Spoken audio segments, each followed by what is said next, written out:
Sometimes we all wish we could be mind readers, to see inside the heads of another person standing in front of us and discover what they're really thinking and feeling. Similarly, I'm sure we've all had moments where we wish that someone could just take a moment to consider our inner state of mind and appreciate the thoughts and the feelings that are racing around inside our heads.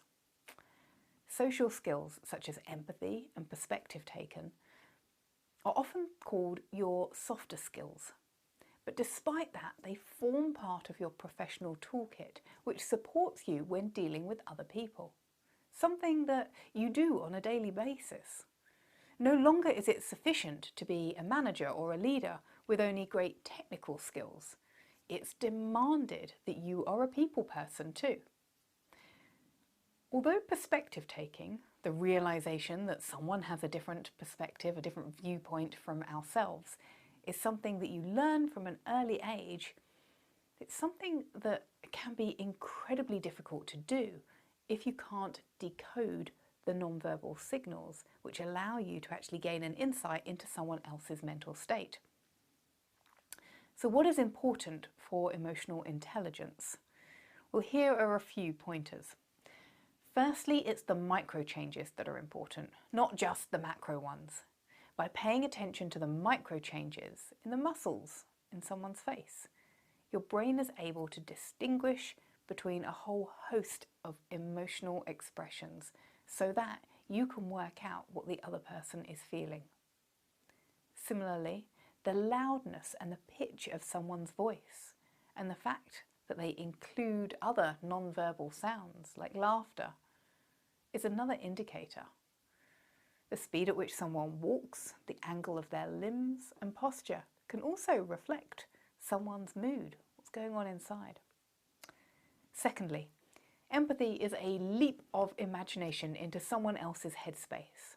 Empathy isn't just about being sympathetic to someone's emotional needs or suffering. It's about experiencing their feelings as if they were happening to you. It's about being able to put yourself in their shoes and know what they are thinking and feeling. And in that way, it forces you to consider the consequences and the impact of their emotional challenge, not only on them as a person, but also to see how this might have a wider impact on other situations that the person has to face in the near future. Thirdly, you have to be aware of the biases which cause you to preferentially judge yourself over others. There are various biases that we can all fall foul to when interpreting the actions of others. For example, if you're trying to work out why something is happening which had a negative impact on your work performance, for example, you're more likely to blame it on the situation rather than yourself. In contrast, if you're making exactly the same assessment for someone else, you're more likely to blame the person. This dispositional bias is highly common and happens in the background without us even realizing we're doing it. So there are a couple of pointers from the perspective of the brain on how to improve your emotional intelligence.